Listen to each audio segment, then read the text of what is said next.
శౌర్యను దత్తత తీసుకుని అందరికీ ఊహించని షాక్ ఇచ్చిన కార్తీక్. ఇంతకు ఏం జరిగింది? అసలు కార్తీక్ శౌర్యను దత్తత తీసుకోవడం ఏంటి? మరి శౌర్యను దత్తత తీసుకోవడానికి దీప అంగీకరించిందా, లేక దీపకు చెప్పకుండానే కార్తీక్ ఆ నిర్ణయం తీసుకున్నాడా?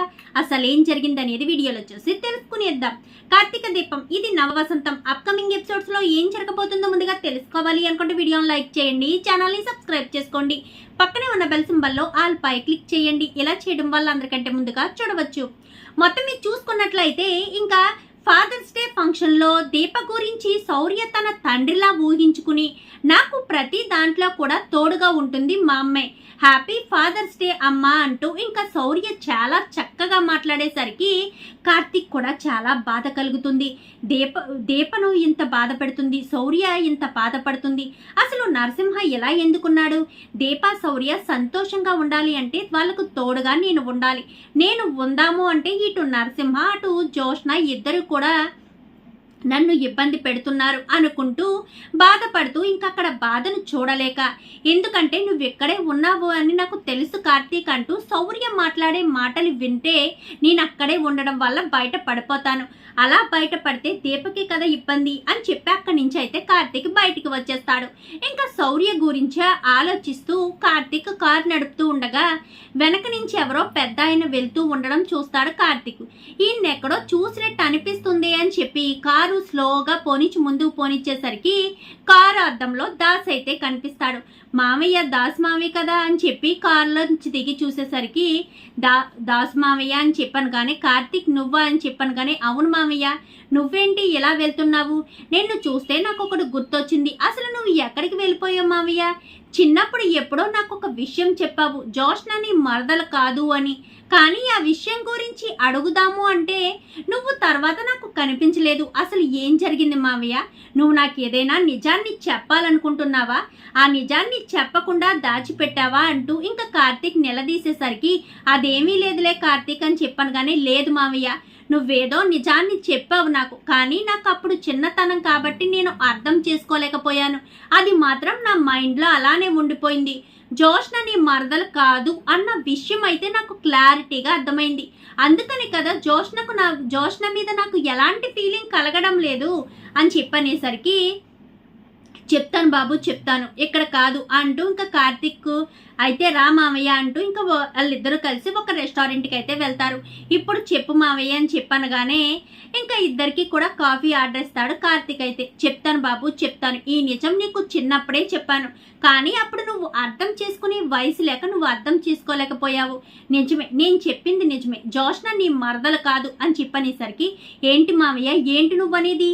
జోష్న నా మరదలు కాకపోవడం ఏంటి? సుమిత్రత్తయ్య కూతురే కదా అని చెప్పాను కానీ కాదు, జోష్న నా కూతురు అంటూ ఇంకా పారిజాతం చేసిన పనంతా కూడా చెప్పుకొస్తాడు. ఇంకా దాస్ అయితే ఒక్కసారిగా కార్తీక్ కూర్చున్నవాడు లేచి నిలబడతాడు.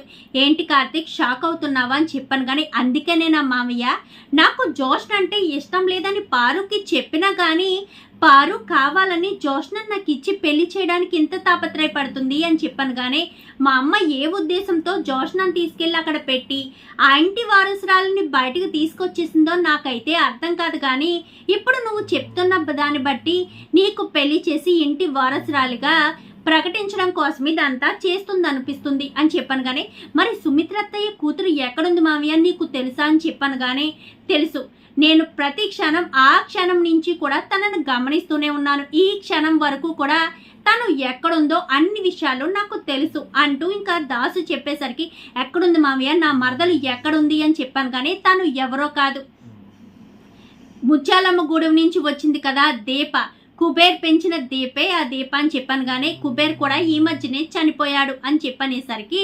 ఒక్కసారిగా ఇంకా కార్తీక్ అయితే తను చనిపోవడానికి కారణం నేనే అని చెప్పనేసరికి నాకు తెలుసు కార్తీక్, తను చివరగా చెప్పిన మాటలు కూడా విన్నాను, నీ వల్ల తను చనిపోలేదని, తనే పొరపాటున రావడం వల్ల చనిపోయానంటూ తను చెప్పిన మాటలు కూడా విన్నాను.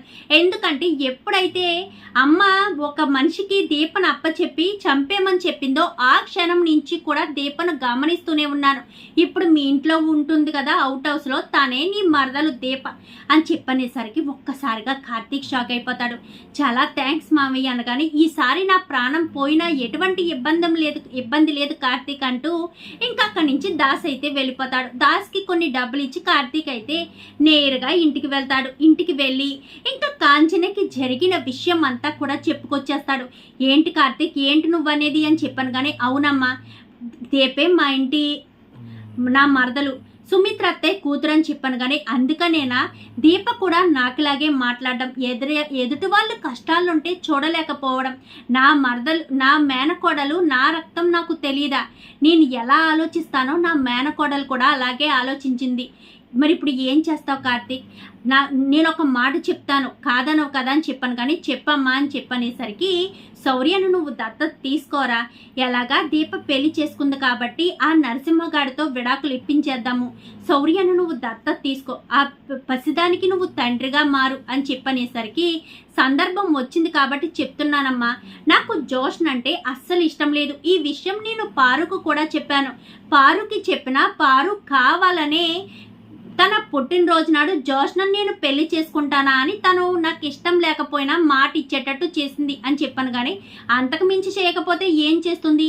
మనం ఇప్పుడే పంతులు గారికి ఫోన్ చేసి అన్ని ఏర్పాట్లు చేయమంటాను, శౌర్యని నువ్వు దత్తత తీసుకొని చెప్పాను. కానీ సరే అని ఇంకా శౌర్య ఇంటికి వెళ్ళి, శౌర్య అయితే ఆడుకుంటూ ఉంటుంది బయట, ఇంకా దీప అయితే హోటల్ దగ్గరికి వెళ్ళిపోతుంది. కార్తీక్ ఇంకా ఇంట్లో కూడా వెళ్లకుండా నేరుగా శౌర్య దగ్గరికి వెళ్తాడు. రా శౌర్య, బయటికి వెళ్దాం అనగానే కార్తీక్తో వెళ్ళడం కదా, వెనక ముందు ఆలోచించుకోకుండా వెళ్ళిపోతుంది. వెంటనే కాంచన్ దగ్గరకు వచ్చి ఇద్దరు కూడా గుడికి వెళ్తారు.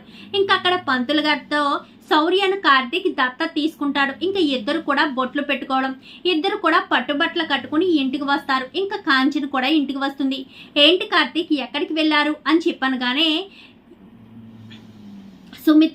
సుమిత్రకైతే కార్తీక్ చెప్దాం అనుకునే లోపే ఈ లోపు శౌర్య గబగబా కార్తీక్ దగ్గర నుంచి అయితే దీప దగ్గరికి పరిగెడుతుంది. ఎక్కడికి వెళ్ళావు, ఎంతసేపు ఇంటి దగ్గరే ఉండమన్నాను కదా అని చెప్పాను. కానీ కార్తీక్ నాన్నతో బయటికి వెళ్ళాను అని చెప్పని, కార్తీక్తో నాన్నమ్మతోటి బయటికి వెళ్ళానని చెప్పనేసరికి ఒక్కసారిగా దీప షాక్ అయిపోతుంది. అదేంటి, తన తండ్రి గురించి తెలిసిపోయిందా ఏంటి అని చెప్పాను. కానీ నాతోనే బయటికి వెళ్ళింది దీప అని చెప్పనేసరికి ఒక్కసారిగా దీప షాక్ అయిపోతుంది. మరి నాన్న అంటుంది కదా బాబు అని చెప్పాను. కానీ శౌర్యను కార్తీక్ దత్తత తీసుకున్నాడు అంటూ కాంచన చెప్తుంది. ఏం మాట్లాడుతున్నావు కాంచన అని చెప్పాను. కానీ నిజం మాట్లాడుతున్నాను పారిజాతం, నువ్వు ఏ ఇంటి బిడ్డనైతే దూరం చేశావో ఆ ఇంటి బిడ్డకు పుట్టిన బిడ్డనే నా కొడుకు దత్తత తీసుకున్నాడు అని చెప్పనేసరికి ఒక్కసారిగా పారిజాతం షాక్ అవుతుంది. ఇంక ఈ లోపు శివన్నారాయణ, దశరథ్ కూడా వస్తారు. ఏం మాట్లాడుతున్నావు కాంచన అని చెప్పాను. కానీ నిజం మాట్లాడుతున్నాను అన్నయ్య, ఈ జోష్న ఎవరో కాదు, దాస్ కూతురు, అంటే స్వయాన పారిజాతానికి సొంత మనవరాలు.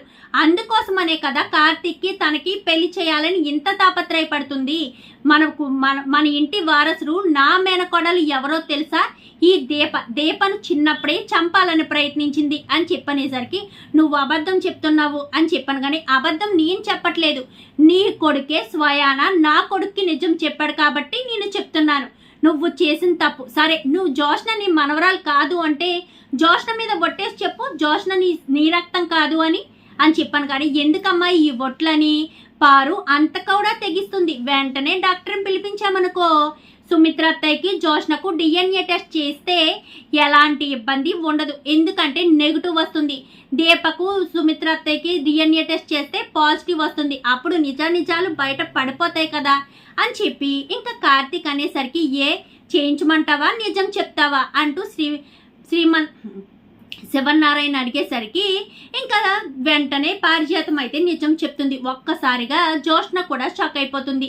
ఈ క్షణం నుంచి కూడా మీ ఇద్దరు ఇంట్లో ఉండడానికి వీల్లేదు, ఇంటి బయట ఉండండి, ఇంట్లోంచి వెళ్ళిపోండి అంటూ ఇంకా శివన్నారాయణ చెప్పేసరికి అమ్మ దీప అంటూ ఇంకా సుమిత్ర వెళ్ళబోవడంతో ఈ మాటలన్నీ విన్న దీప ఇంకా బయటే కళ్ళు తిరిగి పడిపోతుంది. దీపను వెంటనే లోపలికి తీసుకొస్తాడు కార్తీక్. మొత్తానికైతే శౌర్యను దత్తత తీసుకోవడంతో జోష్న తన ఇంటి వారసురాలు కాదన్న విషయాన్ని కూడా అందరికీ బయటపడిపోతుంది. చూద్దాం రాబోయే ఎపిసోడ్స్ లో ఇలాగే జరగాలని మీరు కూడా కోరుకుంటే వీడియో నచ్చితే లైక్ చేయండి, ఛానల్ని సబ్స్క్రైబ్ చేసుకోండి, పక్కనే ఉన్న బెల్ సింబల్లో ఆల్ పై క్లిక్ చేయండి. ఎలా చేయడం వల్ల అందరికంటే ముందుగా చూడవచ్చు.